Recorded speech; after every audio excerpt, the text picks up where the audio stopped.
Hey everybody, how's it going? Welcome to the No DQ live recap of Monday Night Raw for April 27th, 2020. We are now less than 2 weeks away from the Money in the Bank pay-per-view, the most unique Money in the Bank ladder matches of all time, where the WWE superstars will start at the bottom of the WWE headquarters and fight all the way to the roof. Shout out to everybody in the chat room for tuning in live, and thank you to everyone watching on demand as well. Let's go ahead and get started with this recap. 3-hour Raw, empty arena. Psycho Jet Black with the first super chat of the evening, $2, says, Rift Aronson's favorite wrestler has returned. Yes, that is true.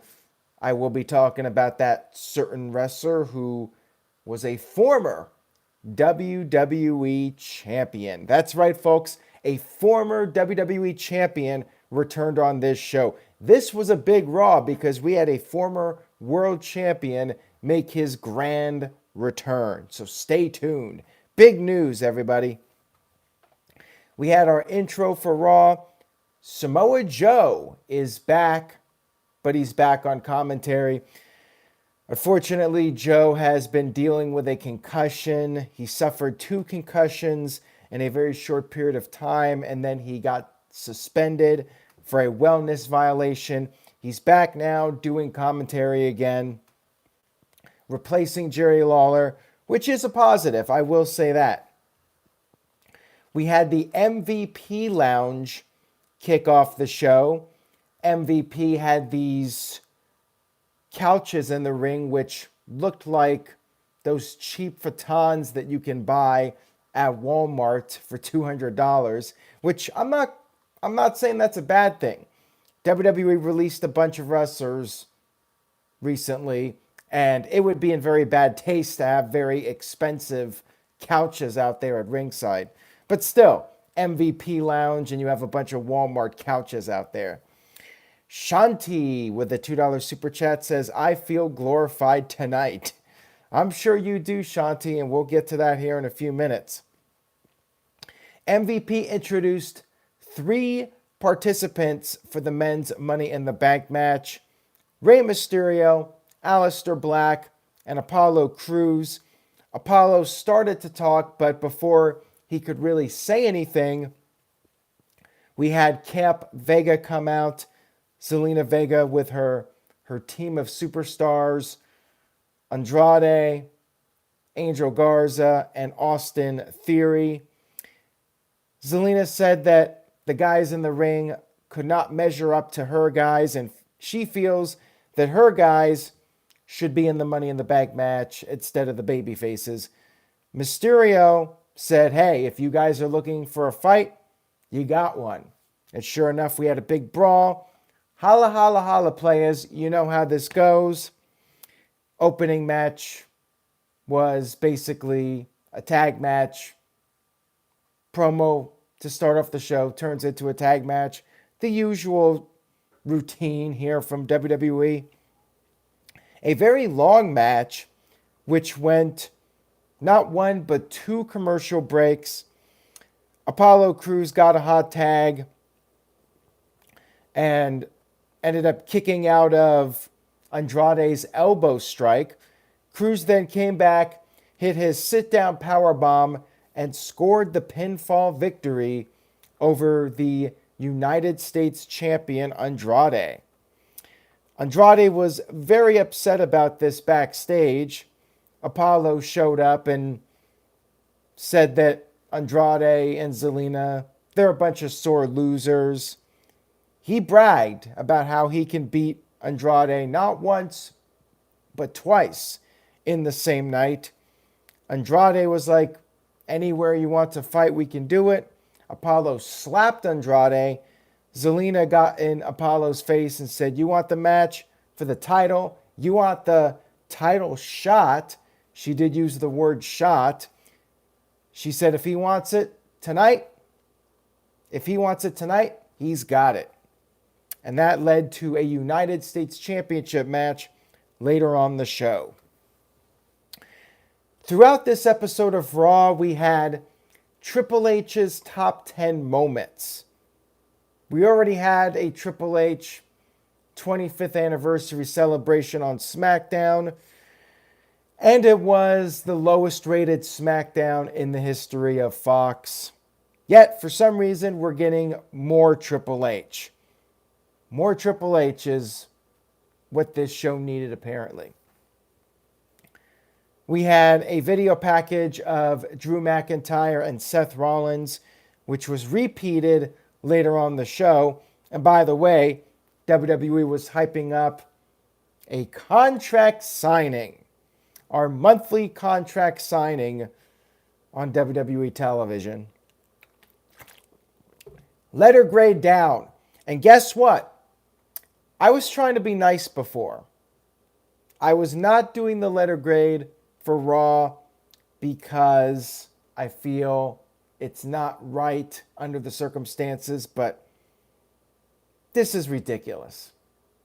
Contract signings, promos turned into tag team matches. It's boring.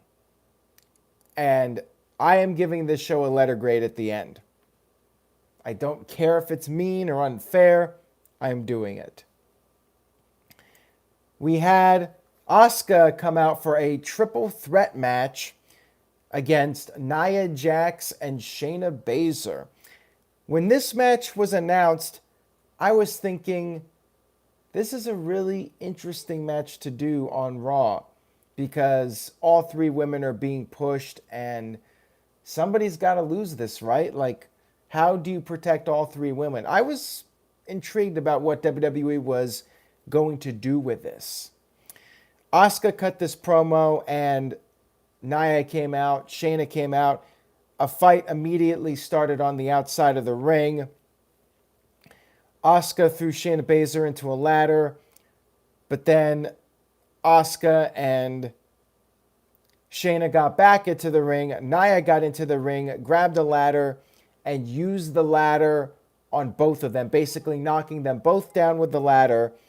Apparently, Asuka and Shayna Baszler were incapacitated by this one ladder shot because there was no match. Referee threw it out. Nia Jax's music played, and she celebrated, beating up these two great superstars with one ladder shot. Wow. This was the best WWE could come up with. How about just not booking the match? If you do not want to have somebody lose here, don't book the match. And if anything, I thought this made Shayna Baszler look weak as hell. She got taken out with one ladder shot, and she didn't even come back later on the show and try to get payback on Nia. Shayna got punked out on this show after looking like a total badass the last couple weeks. I was just scratching my head at this. And this answers the question for everybody out there wondering, was Nia Jax going to get in trouble for what happened last week where she did this so-called unsafe move to Kairi Sane? The answer is no. Nia is still getting pushed, and I do not care. I was just shaking my head in disgust over this. Good old JM, Jeff Meacham, with a $2 super chat. Thank you, Jeff. Has a comment here. He says, Fox/NBCU Sports equals hiatus, so no highlight of the game. Wink face. Well, there you go. I guess that's why we have to get more Triple H. This was really dumb. Like, why even book this match in the first place? Like, it just was totally unnecessary. Backstage, we had Bobby Lashley and Lana having a chat. Lashley suggested that Lana not come to ringside. She was offended by this, but he tried to turn it into a positive, saying that she is so unbelievably beautiful that she's a distraction. So Lana, because she got complimented, was okay with it. Lashley picked up a squash win victory with a spear. We had a new female referee, so we got two now on the main roster, to my knowledge. I really don't pay that much attention, but I did notice a new female referee on this show who wasn't the usual one on the main roster. We had a rematch, and to add on to the list of things I do not like about Raw, let's do it. Contract signings, promos that get turned into tag matches where the first 45 minutes of the show is revolved around the same few people. And on top of that, pointless rematches. Last week, Liv Morgan beat Ruby Riott clean. No justification for Ruby getting a rematch. No good reason for it. Yet it happens anyway. Mike B with a $5 super chat. Thank you very much for that, Mike B. He says, Raw gets an F for effing boring, but Aaron gets an A for being awesome. Says, you're getting a piece of my Trump check. Well, thank you for that, Mike B. I really do appreciate it. And thanks for tuning in. And again, to anybody out there watching this, please spread the word. Tell a friend. So, Liv Morgan beat Ruby Riott again with her move called the Oblivion. And after the match, Byron Saxton interviewed her. Liv Morgan basically is still trying to figure out who she is. She's confident she will figure it out, however. That's the best promo she could come up with. Like, wasn't she gone from television for several months? Like, didn't she have all this time to figure out who she was? I don't know. I wasn't feeling this one. And again, I think this was a pointless match. You know, it wasn't 50-50 booking at least, but still, why even bother? Like, what's the point?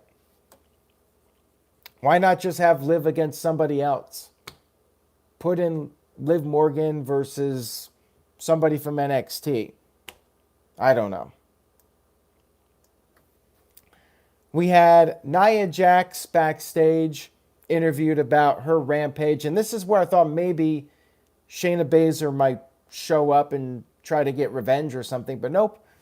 Nia said that there's nothing anybody can do to stop her actions. And she made it very clear. She screamed it, "Nothing!"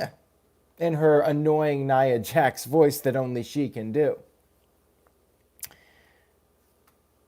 We had the Viking Raiders cut a promo in some smoky red room, talking about how those that fail to learn from history are doomed to repeat it. They talked about how the Street Profits are a great team. However, the Street Profits have never beaten the Viking Raiders. And they want a shot at the Street Profits. And not only that, they want the smoke.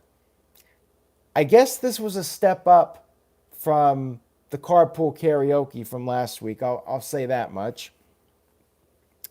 We had Akira Tozawa from the Cruiserweight division in 205 and NXT up against the return of the former WWE champion, the 50th WWE champion, the modern day Maharaja, Jinder Mahal, with shorter hair. Mahal beat up Tozawa in a fairly quick match, one with the Colossus.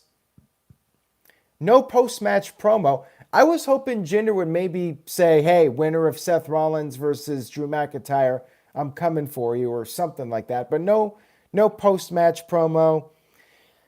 Jinder's back. I'm not sure too many people care about it, but hey, at least it's something happening on this show. I just don't understand why Tozawa. Like, here's the thing. WWE wants us to care about this Cruiserweight title tournament, right? But Tozawa is getting squashed by Jinder. Why not throw in some guy that is not doing anything right now for Jinder to be? Why Tozawa? Because he's part of something that WWE wants you to care about, the Cruiserweight tournament. Just doesn't make sense to me. Ken terminated by Google with a $2 super chat. Thank you, Ken. He says, I laughed my butt off over your Nia Jax impression. Well, thank you for that, Ken. I appreciate that. And I'm not really one for impressions. And I would scream louder, but it's going on 11:30 here. If this was back on my West Coast time, I could possibly do a more worthy impression, but gotta tone it down a little bit. We had Angel Garza backstage. He wanted to get better acquainted with Charlie Caruso and offered her a rose. She seemed very, very happy about this. So maybe we'll get a date between Angel Garza and Charlie Caruso on a future Raw. Hoof Hearted with a $2 super chat. Thank you for that, Hoof. Says, I guess Jiggle My Balls return tonight. Lame. JSpin401 says, do a Lars Sullivan impression. I don't even remember what Lars Sullivan said. You've never met a freak like me. Something like that. That's for sure, by the way. We had Andrade versus Apollo Crews for the United States title. So it wasn't enough that we got 45 minutes of these guys during the first hour of Raw. We needed more of these guys. Now, granted, this was a good match, but why not just save this for next week? Why did they have to do it on this show? I guess it was part of their story. You know, Apollo was getting in a little bit too deep here, trying to compete for the title while going through that six-man match earlier on the show. He ended up hurting his knee during the match, and he went for a frog splash, but then Andrade moved out of the way. Crews further hurt his knee, and the referee decided to stop the match. Apollo was very upset. He was screaming, no, please don't. But the referee had to make a judgment call. Match was stopped. Andrade retains the United States Championship. Again, this was a good match, but I think they should have saved it just to give us a break from these guys so we don't have like an hour of them total on a 3-hour show. It's not like we're watching Steve Austin for an hour. If you're going to put somebody on like 4 or 5 segments, make it a top tier star. The Big Easy with a $5 super chat. Thank you very much for that, Big Easy. Says, I hate to interrupt, but I've got to hear this Nia Jax impression. Hashtag don't hinder Jinder, ha ha. Well, thank you for that, Big Easy. You guys want another Nia Jax impression? My title! I can't really do it. My voice is like so sore I can't even scream. Even if I wanted to scream, I can't do it. My title! Can't do it. I just don't have the voice power to do it. Maybe I'm just scared to do it. I don't know. Anyways, let's move on here. I literally cannot scream. My voice does not have that power to do it right now. Plus, I know if I did scream, Caitlyn would be very upset. So I gotta be careful here. All right, so we had the Street Profits backstage making fun of the carpool karaoke. They said they're free next week. And they're ready to give the smoke to the Viking Raiders. Viking Raiders want the smoke. That's exactly what they will get. We had Cedric Alexander and Ricochet in a tag team match against the team of Everrise. Cedric and Ricochet picked up the victory. And then after the match, MVP appeared on the big screen. He gave them some props and then introduced a tag team that hasn't exactly been winning matches. Brendan Vick and Shane Thorne. But now MVP has taken them under his wing and they are coming for Cedric and Ricochet. Boy, oh boy, how exciting is this? Although in all seriousness, maybe MVP can give these guys the rub. I'll give it a chance. Nicholas Easy with a $3 super chat says, we want the smoke. Does that mean weed? Well, thank you for the super chat. And I would presume so. To me, that's the first thing I think of. And I would be surprised if it's something else. But apparently it means drama, but I think of weed, personally. So, whatever. Buddy says your Nia Jax impression sounded more genuine than the real thing. Well, thank you for that. And Kayfabe Candy Ass says I'm heading out now. Take it easy, everyone. Thanks for tuning in. Kayfabe Candy Ass. See, I could do that. It's just the Nia Jax shriek I cannot do. Alfred C. Turasi, I'm not sure how to pronounce the last name. I apologize. Says, hi, Aaron. Was wondering if you're familiar with another name I cannot pronounce here. Lamanonymous on Twitter. He is doing a gimmick similar to the SmackDown hacker. I have never heard of that person before, so unfortunately I have no comment on that. But thank you very much for the super chat, Alfred. I do appreciate it. Ken terminated by Google with a $3 super chat. Says, Aaron Rift is the Eddie Murphy of no DQ. Well, thank you for that, Ken. I do appreciate it. I'm not sure if I can measure up to Eddie Murphy's comedic genius, but that is a nice compliment, so thank you. We had Apollo Crews backstage on crutches. He was very distraught, virtually on tears. He was at a loss for words. He would not say anything about coming up short during his U.S. title match. Whatever. I mean, WWE's trying with Apollo, but he needs an edge. I've said this for the longest time. He needs a character overhaul in order for him to really have any kind of momentum, in my opinion. And Calvin Bowman, why haven't the Iconics been on WWE TV? WWE gave up on them. Not really sure what else to say, but they got their run and the tag team titles, and WWE didn't really do anything with them when they were champions, so they're certainly not going to do anything with them now. There's just no plans for them. We had another Drew McIntyre, Seth Rollins video package. I think it was the same one they showed earlier. And then we had the contract signing. Everyone's favorite segment. I know it's definitely my favorite segment. Jerry the King Lawler was hosting this contract signing. He recapped the Money in the Bank stipulation at the headquarters, and then he introduced our two competitors. Jeff Meacham with a $2 super chat says, from the WWE Twitter, Apollo Crews is out of Money in the Bank due to injury. Interesting. That's kind of sad because I thought maybe Apollo would be one of those guys that you think could come out of nowhere and win it. One of those wild cards. But whatever. Maybe it'll be Brock. Maybe Brock shows up again and wins the damn thing. I don't know at this point. But thank you for passing that along, Jeff. And since it's from Jeff, I know it's not BS.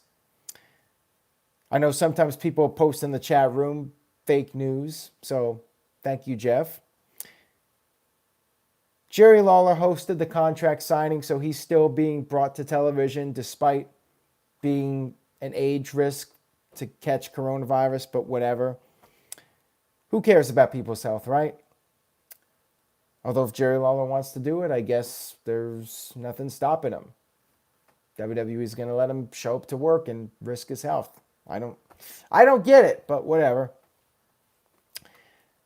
Seth Rollins came out. He was wearing a suit, so his transition into supervillain is now complete. Drew McIntyre wasted no time. He signed the contract, and then Rollins went into his little speech, said he has to do this. Drew McIntyre will be a great champion someday, but Drew McIntyre, according to Rollins, is not a great leader. Rollins said that the WWE title is his burden to carry. He doesn't want to see Drew end up like him, where the fans turn against him.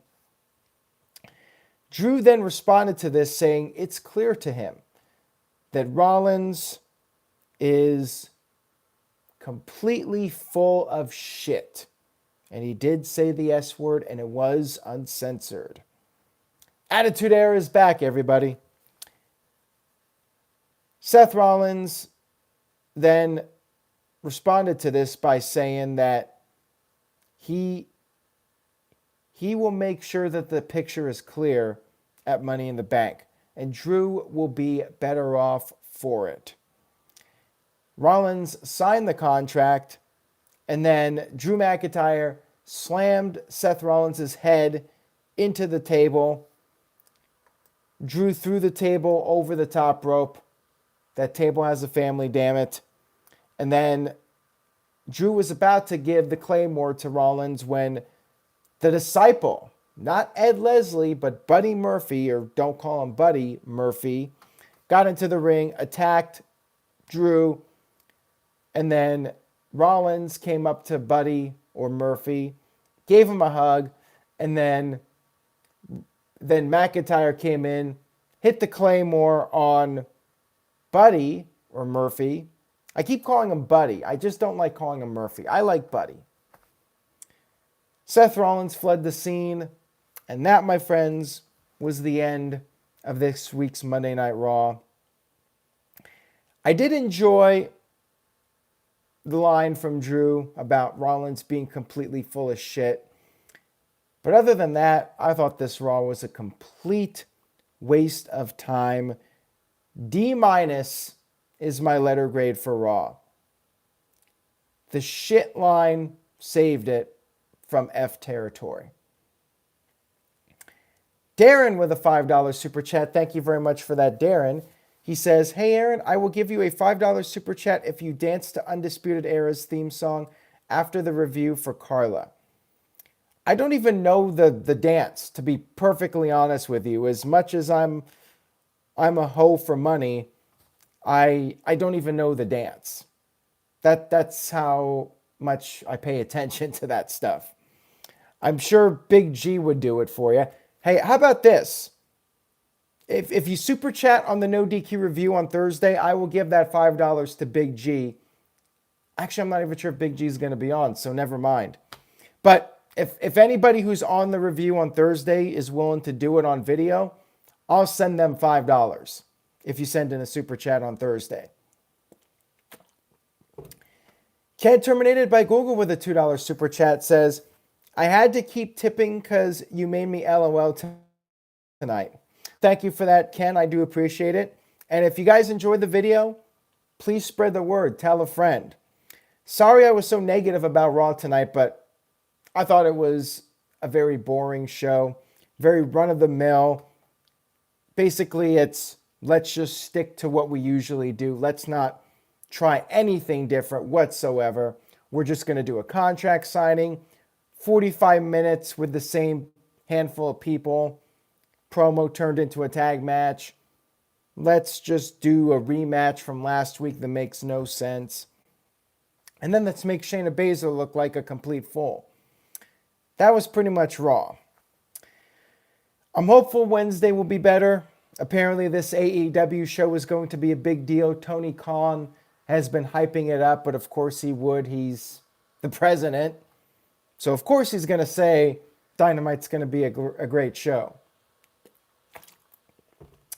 That's all I got for tonight, everybody. I hope you enjoyed the live stream. Again, NoDQ.com for the very latest news and rumors. Pick up a t-shirt, NoDQ.com/merch. Follow me at Aaron Rift on social media and at NoDQ, DOTCOM. And I will see you guys next time.